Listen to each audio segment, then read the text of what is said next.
I pride myself on thinking differently, on things maybe getting a little bit better for this franchise. But I got to be honest with you. This might be the most difficult show I've ever had to do because we got to sort through what the hell we just watched. And let's do that right now on the Ben Garcia Show.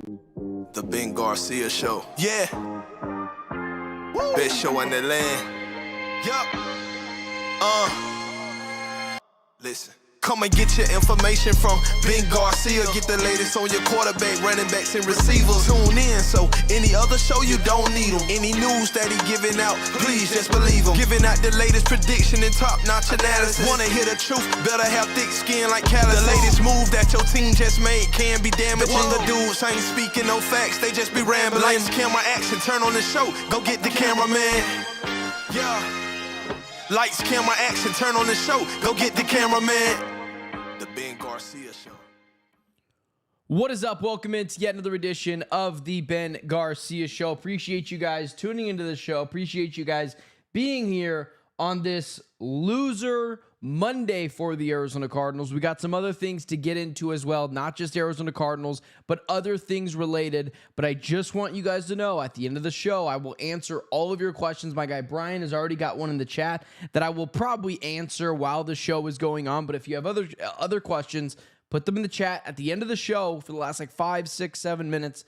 I'll answer your guys' questions, and we'll get deeper into the minutia that is the Arizona Cardinals. First, hit that like, share, subscribe button. Follow me on all social media platforms at Ben Garcia Show. You guys have been doing that in bunches recently, and the numbers show. The numbers show. We are having a career year in terms of social media numbers. I don't know how much that is the shock factor, given the fact the Arizona Cardinals are a pathetic organization once again, or at least never left. But we got a lot of things to get into. So the Arizona Cardinals get absolutely decimated by the Los Angeles Rams and are lucky they didn't get a 50 burger put up on them today.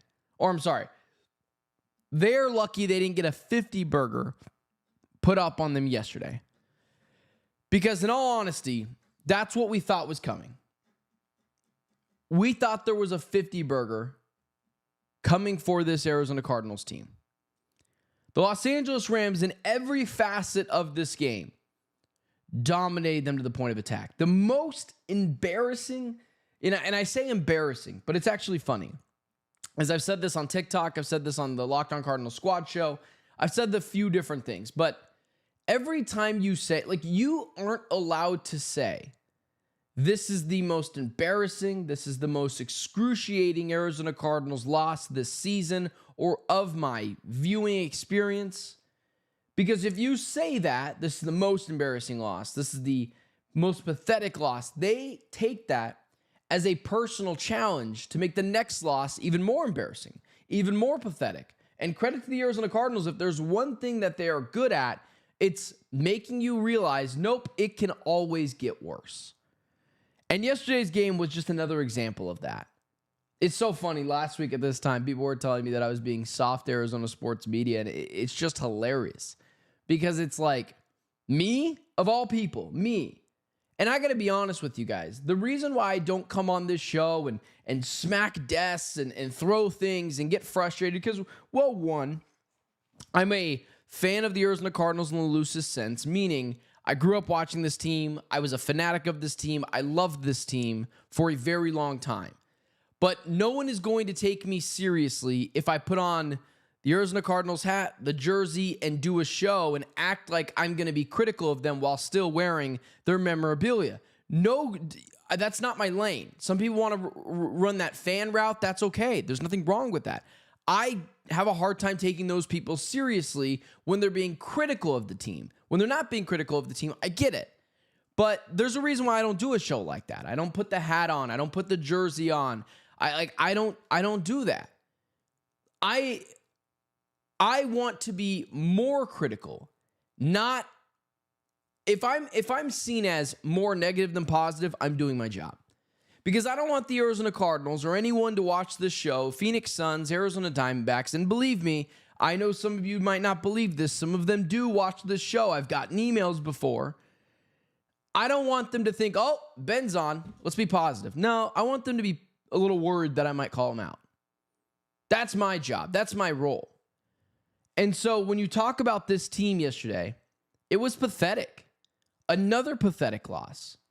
But I'm not going to give them the satisfaction of like shaking my fist at the sky and scream up and down and be this crazy guy who's, been following the team for a long time. No, I'm going to tell you exactly what happened. And I believe it gives me more of a level-headed take, including the job security of Jonathan Gannon.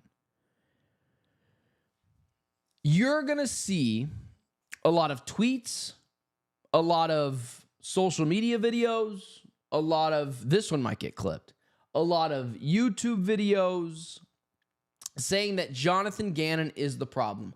Get Jonathan Gannon out of here. You're not going to like my take. Just very blanket and honest, you're not going to like my take. But I've never built this show on being liked. I've built this show on being transparent and being honest with you. It is very easy to say Jonathan Gannon should be fired. The hard thing to do is to say, well, then what? I can't sit here and act like the Arizona Cardinals are playing with anything close to a full deck. These are the players missing from their week 1 depth chart. Quarterback 1, running backs 1, 2, and 3, wide receivers 1, 3, 4, and 5, tight end number 2, left guard, right tackle, right guard 1, and right guard number 2. Yesterday was a magnification of the Los Angeles Rams, who are not only a Super Bowl contender, but the Arizona Cardinals are hobbling into that game, and they beat the hell out of them. You want to go after Jonathan Gannon, go after his defense. Because his defense was mostly healthy yesterday, and they got torched. And it looked really easy. And the offensive line for the Los Angeles Rams, that is not a top 5 offensive line, got, pushed the Arizona Cardinals defensive line around. That was the most disappointing part of yesterday. The fact that in the line of scrimmage, the Arizona Cardinals got decimated. The Los Angeles Rams dominated the line of scrimmage. It was never close. They pushed the Arizona Cardinals offensive line around. I'm sorry. They pushed the Arizona Cardinals defensive line around. Every scoring opportunity looked incredibly easy. And that is the most damning part of Jonathan Gannon. It's not the fact that they've got a lot of injuries. I've already noted that. But you're a defensive head coach. So there's two sides of the coin here. I'll tell you a little bit later on if I think Jonathan Gannon is back next year or not. But let's just go to my opinion. It's going to be a very trendy take on social media to say Jonathan Gannon should be fired. And maybe he should be. But it's fair to note that they aren't playing with anything close to a full deck. They're missing their starting quarterback. They're missing their first string, second string, and third string running backs. They're missing their first, third, fourth, and fifth string wide receivers. They're missing their second string tight end. They're missing their left guard, their right tackle, their starting right guard, and their backup right tackle. They're missing a lot of different things. And the other thing that I would say is, you want to fire Jonathan Gannon. Good, great. That's the easy take. Who do you want to replace him with? Because I can make a case to you that because of injuries, because the season has already spiraled so far downhill, that Gannon probably deserves a second chance. I'm really conflicted today. I'm really freaking conflicted, guys. This is not a Jonathan Gannon apologist video. I want to make it very clear. If you want to fire Jonathan Gannon, fire Jonathan Gannon. That's where I'm at. I'm not going to die on this hill that he's a great head coach. But it's a trendy take. You want to fire Jonathan Gannon, great. That is the easy thing to say and do. What do you want to do to replace him? Because there are legitimate reasons why this season has fallen off course, has taken a fall for the worst. They're missing numerous amount of players. Their first string quarterback, their first, second, and third string running back, their first, third, fourth, and fifth string wide receivers, their second string tight end, their left guard, their right tackle, and their backup right guard. They are decimated by injuries. But I'm conflicted because on one hand, you have the injuries, which are mounting. But on the other hand, Jonathan Gannon's defense can't look that bad. You came into this league because you were an offense or because you were a defensive head coach. Michael Bidwell brought you in with the idea of he will be able to slow down Kyle Shanahan and Sean McVay's offense, and that just isn't the case. Both guys got winning records against the Arizona Cardinals. Sean McVay owns this Cardinals team. It's like a bye week. They come in, they play a couple of plays. Matthew Stafford sits out for the rest of the fourth quarter. So I'm conflicted. It's easy to say, fire Jonathan Gannon. It's very easy to say that. What are you going to do to replace him? Would you like me to read to you some of the head coaching candidates as put out by Diana Rossini? Oh, okay. Let's take a look. This is per Diana Rossini of The Athletic. These are the names that are garnering interest in the head coaching cycle. Matt Nagy, fired before. Robert Saleh, fired before. Vance Joseph, fired before. Anthony Weaver, Dolphins defensive coordinator. Not sure what he earned, or not sure why he's on this list. DC, Jeff Hafley, kind of intriguing, but probably won't pick the Cardinals. Chris Shula, Rams defensive coordinator. Bills OC, Joe Brady. What about Clint Kubiak, Ben? Oh, he was fired before as an OC. Well, what about Brian Flores? Oh, he was also fired as a head coach. It's not a great pool of candidates, guys. It's not. It's a hodgepodge of crossing your fingers and head coaches that have been fired before. You want Brian Daboll? He's been fired before. There is no obvious choice out there to say to yourself, that is better than what the Arizona Cardinals have now. And don't cast me as the guy that is, don't do this. Cast me as the guys, oh, you're just afraid that you might be able to, that you can't do better. Okay? Isn't that the point of all this? Isn't the point of firing Jonathan Gannon to find the next great Cardinals head coach? Don't I have to weigh the pros and cons of firing Gannon and bring in someone that's potentially worse? Well, it can't get much worse than it is now. Yeah, it can. I don't know, man. I hate the lazy takes that we've seen. I really do. I really do. Well, they scapegoated Kyler Murray. No, they didn't. God, shut up. Holy cow. Just a ridiculous take, man. Holy cow. I saw this yesterday. So, the grand scheme of this is, you want to fire Jonathan Gannon. Totally great. Totally great. Or, I don't really know. Who's going to replace him? Who's going to replace him? You can build an argument that because of the players, the culture that the players have bought into, injuries, you can build a case that Jonathan Gannon just needs another year. He needs to go find his quarterback. I still don't think he's this bad.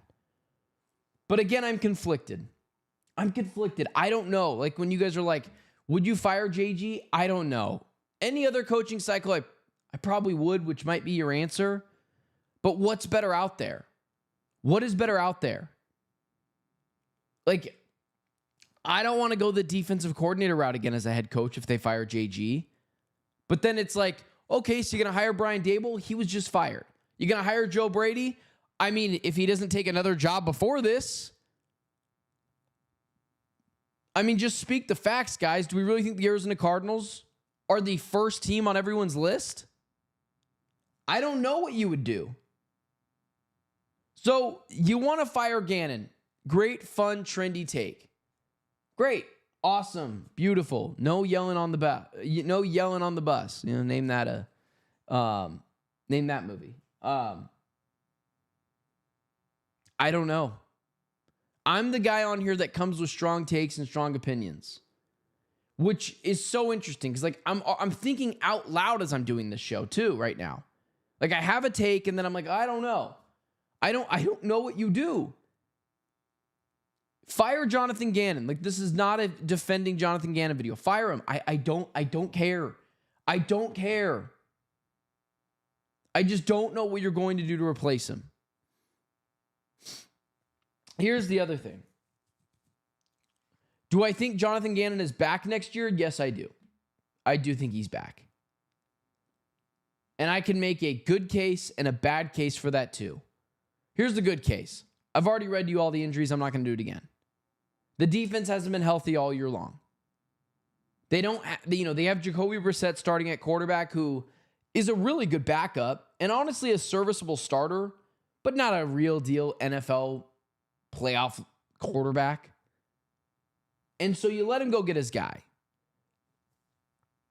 And you get the defense healthy.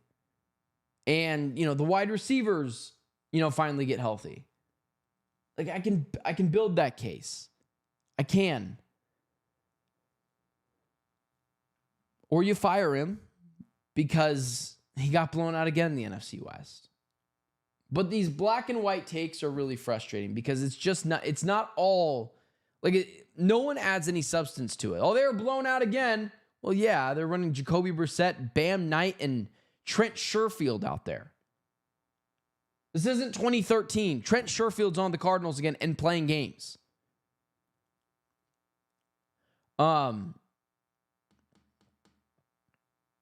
Here's the other thing. I'm not interested in calling out people. I'm really not. Because that's not what this show is. I'm not trying to get into media beefs with people. People already beef with me online all the time. Kyler, I'm assuming it's Kyler Murray's buddy. He's telling me he's got sourcing. I don't buy it, if I'm being honest with you. But I put out a tweet the other day, quote tweeting Adam Schefter saying a week of expected quarterback returns and put Kyler Murray on it. And I said, reminder, if anyone tries to convince you that Kyler Murray isn't healthy enough to play, his camp legitimately leaked to Schefter that he was set to return against the Cowboys. The Cardinals front office made a decision. Murray's time in Arizona is being over. I tweeted that got 125,000 views. Some guy who calls himself, I'm not trying to be rude, I'm being honest. Some guy who calls himself Savage on social media said this guy has zero idea what he's talking about. It might be true. I've never speak on anyone not knowing anything unless I know wholeheartedly that they're wrong. And then he told me he's got sourcing and that I'm wrong. He wouldn't put out his sourcing, which tells me to believe it's just an opinion, just like myself.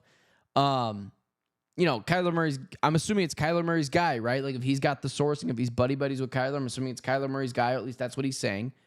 All of this to say, I've had my run-ins with people on social media. I'm never going to be rude to them. I'm never going to call them names. I'm never going to say they don't know what they're talking about. I don't do that. I'm not interested in barking at people on social media and not being the same person in real life, and I wouldn't do that in real life, so I'm not going to do that. But all of this to say, again, Kyle Oldegard, who used to work for the Cardinals, who I've only heard really great things about, and I've got no issues with Kyle, but he's definitely shifted more over into like the less of a reporter, more of the fan side of things. And he tweeted out, "Can we be done blaming Kyler for this absolute bleep show of an organization?" And I said, no rational fan or media member blame Kyler for everything. And this shtick is just getting exhausting from Cardinals fans. I hate to break it to everyone, but Kyler Murray, who's 2-8 against the Rams, isn't winning this game with the players they're rolling out today. How many times do I have to say this? How many times? We're not even going to get to the Suns today. I'm too pissed off about this. Just if you were expecting Suns talk today, it's not going to happen. We're talking all things Cardinals because this is starting to piss me off, and I don't want to change the tone. If you are still trotting out the narrative of the not Kyler's fault, who the hell said everything was Kyler's fault? Outside of Mike Florio from Pro Football Talk, who I've met and who is a not the kindest guy. He wasn't super nice to me at the Super Bowl, so I'm not super nice he wasn't super cool with me, so whatever. Outside of Mike Florio, Pro Football Talk, what rational fan or media member blamed Kyler for everything? Congratulations, man. Kyler Murray is a little bit better than Jacoby Brissett. Not the winning argument you think it is. Kyler Murray being even, a decent amount better than Jacoby Brissett. Congratulations. He's the 23rd ranked quarterback in the NFL. He's the 17th ranked quarterback in the NFL. Is that the winning argument you think it is? Is that what you think it is? I'm so frustrated by the amount of people that make everything about... I haven't mentioned Kyler in a couple of weeks now. You guys keep mentioning him. I'm aware that Jacoby Brissett probably isn't better than Kyler. Again, he's a backup quarterback. Big whoop-de-doo. But if you think Kyler wins this game yesterday or makes it close, we're not watching the same games. We're not watching the same games. Without his running backs 1, 2, or 3, multiple wide receivers missing, offensive line decimated, and Drew Petzing, who you tell me stinks, is calling the plays. If you think he wins that game yesterday, I can't help you. I'm not going to argue with you. How about you shift the narrative from, I was right about Kyler. You weren't. It's been 7 years, 1 playoff appearance, and he was terrible in that game. And tried to refuse to go take out snaps to end that game, by the way. Colt McCoy had to make him go do it. Instead of shifting your blame towards that or your thought process towards that, how about we blame the owner, the general manager, the head coaching? Could we do that, please? I'm so sick and tired of these horrific takes. Horrific. And then I get called the guy that's clickbaity because I say Jonathan Gannon might not be gone. I'm just telling you what I see. Last thing I'll say is Drew Petzing.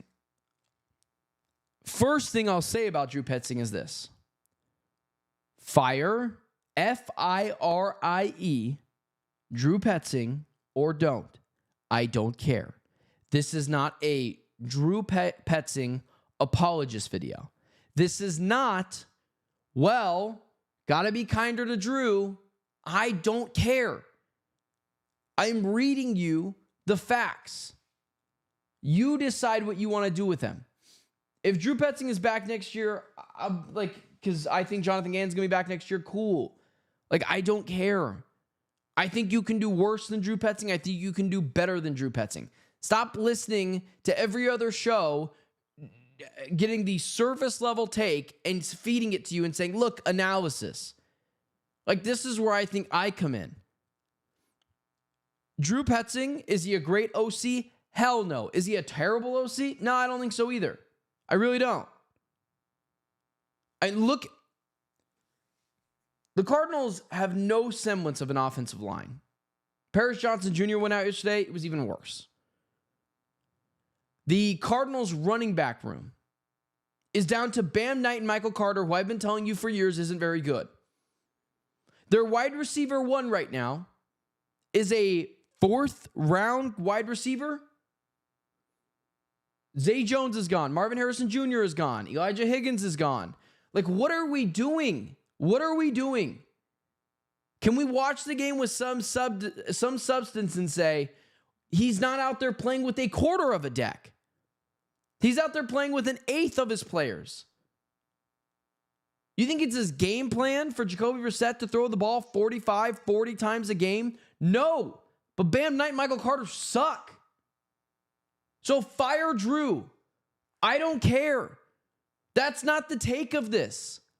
The take is stop acting like when he's gone, all the problems are going to go away. Because I can promise you they're not.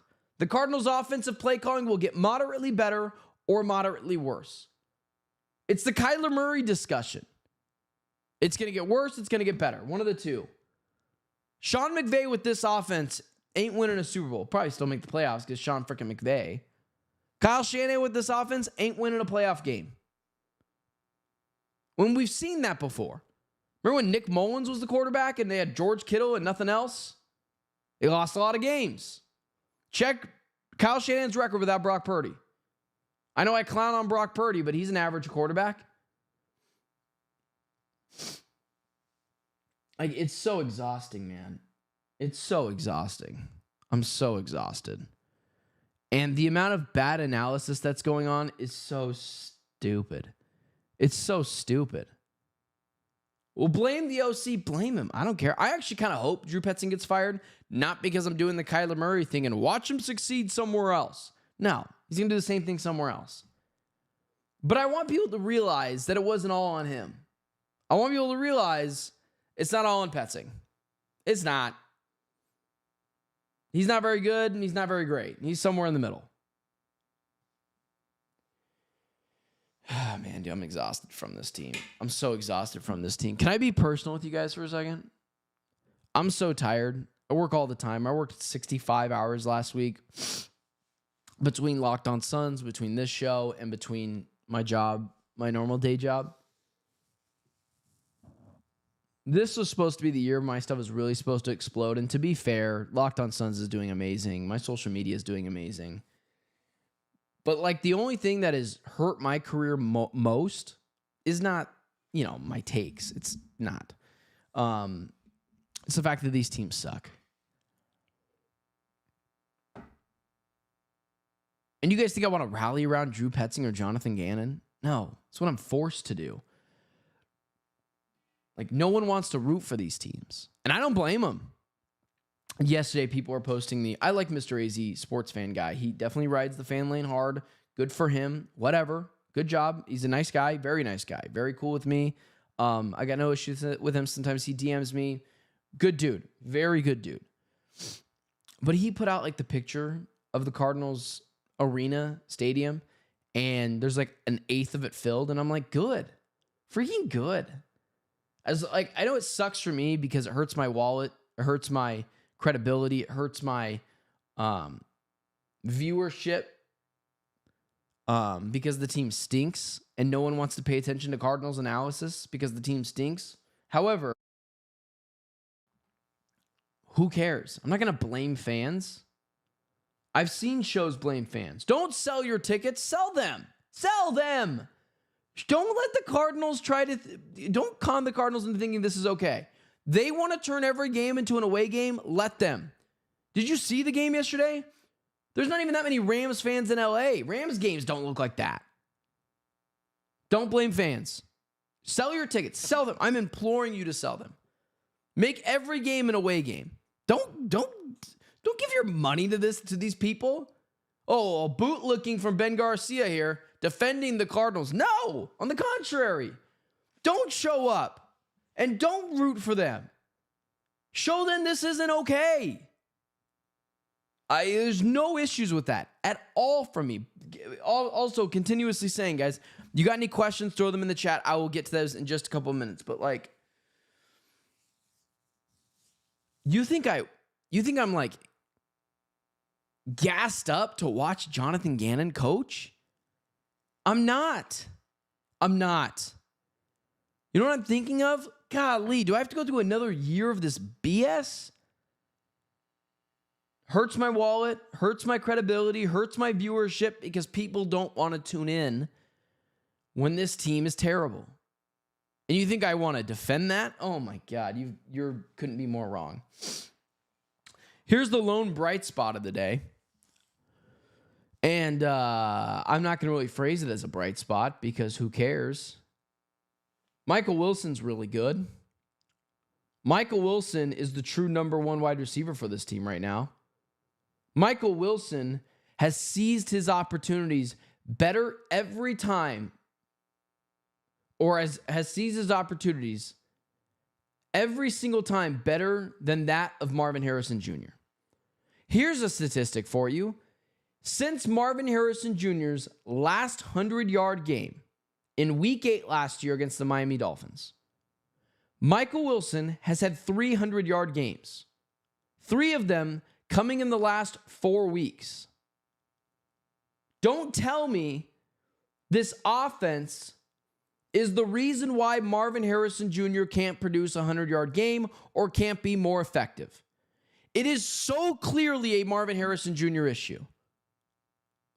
And you spent the 4th overall pick on him. When I implored you, when I begged you to take the right tackle, to take Joe Alt, to solidify this offensive line. And look what sucks now, the offensive line.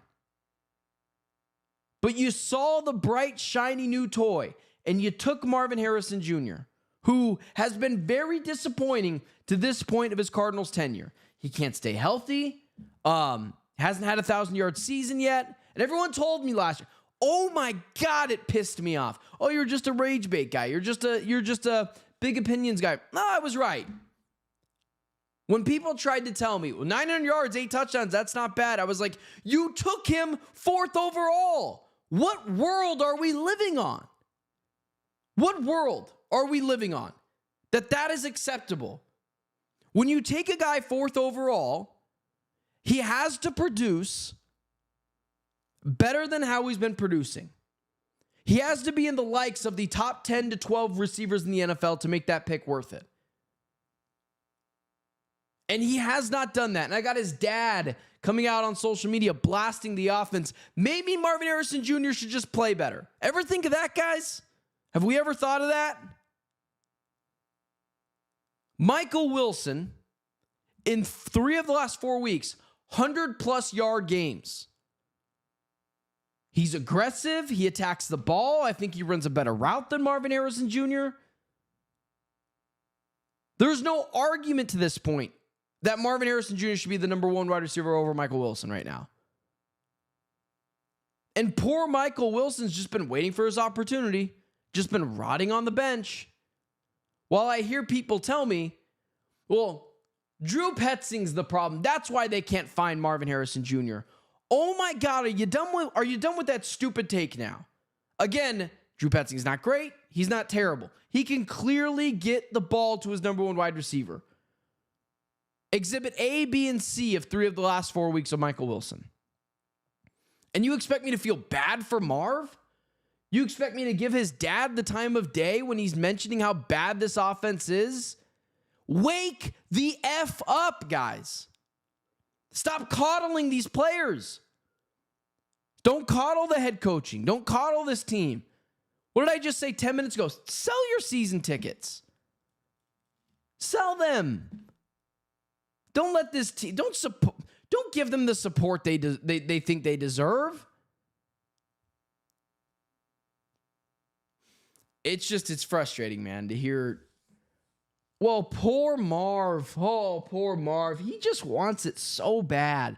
Well, Michael Wilson's been dealing with no targets and just been waiting patiently. He's been getting no opportunity except for one here and there, and he seizes it every time. And he's been quiet, and he's been reserved, and he's been a leader. And like next year, who should be the captain? Marvin Harrison Jr. or Michael Wilson? Michael Wilson. Who's been the better wide receiver? Michael Wilson. And this is not like Michael Wilson has only been kind of good. He's been like elite. Elite. Oh man, dude. And like, this isn't me saying, because I just saw Elijah say it. I don't think Marv is a bust. Busts don't have 900 yards receiving in their rookie season, but he certainly hasn't warranted the 4th overall pick. He's certainly not the 1st or 2nd best wide receiver, maybe even 3rd best wide receiver in his own draft class. You remember Marvin Harrison Jr. liking my TikToks of me going after him? Maybe do a little less scrolling on social media, a little bit more jugs machines, catching the ball. God, dude, and I got to deal with media members and people going, oh, poor Marv. He just wants it so bad. Does he? Does he? Does he want it? Because I know Michael Wilson does. And you expect me to feel bad for him? Catch the damn football. Get open. God, dude, I'm so done with this team, man. How the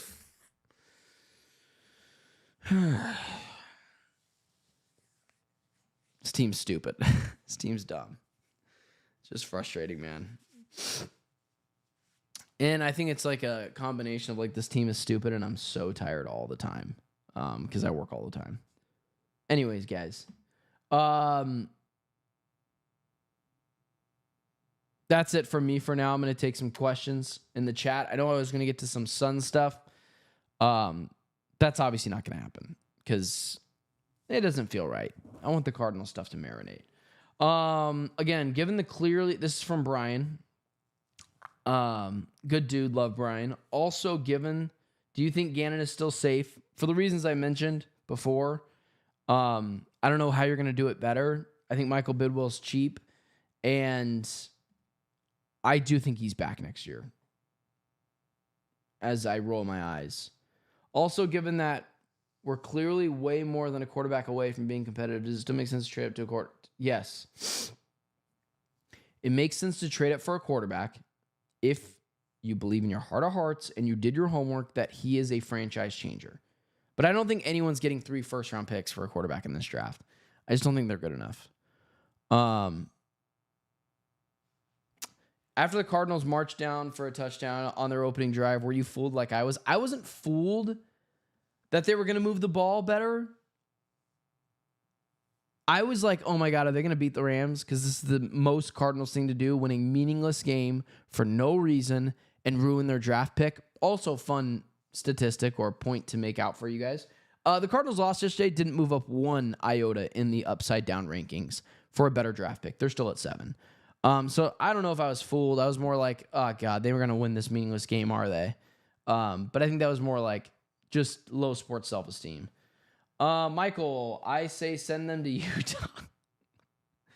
I don't know, man. I need a job.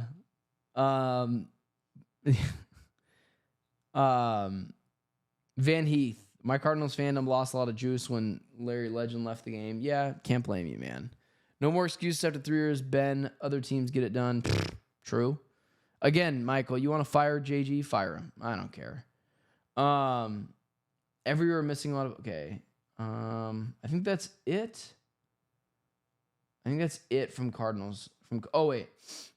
Is a new coach going to teach our linebackers not to keep getting sucked in? I don't know, man. I love Rollis. I hate the stupid zone coverage they were playing yesterday, but I can't let one game take away from all of my good thoughts of Nick Rollis. I got minus 9.5 and threw $800 on it. This team is so bad. I would never implore someone to spend that much money, but I can't act like that's not a decent bet. Texans defensive line against this offensive line next week, they might have 10 sacks. Dude, Jacoby Brissett might die. Oh, poor Jacoby, man. Poor Jacoby. Great rant today, Ben. Thank you, Saul. You're the man, dude. You support me through a lot. Thank you. I think that's it. Brian, thanks for telling me they're at 8. Thanks, man. Appreciate it. That made me feel better. Yay. I still think they're at 7. You know what, Brian? I'm going to call you out right now, buddy. I'm going to call you out. Tankathon, NFL draft order. If it's, oh my God, they're 8. Well, thanks for making my day worse, Brian. Thanks for that. Appreciate it. Thought they were at 7. They're at 8. Good. Maybe it should just be called the Brian Pigotti Show. I don't know if I said her name correctly, but whatever. With that being said, thanks, Brian. Thank you, everyone in the chat, for tuning in. Hit that like, share, subscribe button. Follow me on all social media platforms at Ben Garcia Show. Appreciate you guys being here. I am here on Monday, Wednesday, and Friday at 8 a.m. We're going to dissect all things Arizona Cardinals. We're going to get into the Suns later on this week. Brian, I'm just kidding. I appreciate you calling me out and making sure I did it right. Appreciate you guys being here. Hit that like, share, subscribe button. Follow me on all social media platforms at Ben Garcia Show. Get in on the conversation, and I'll talk to you guys Wednesday at 8 a.m. Stay safe, guys. Talk to you then.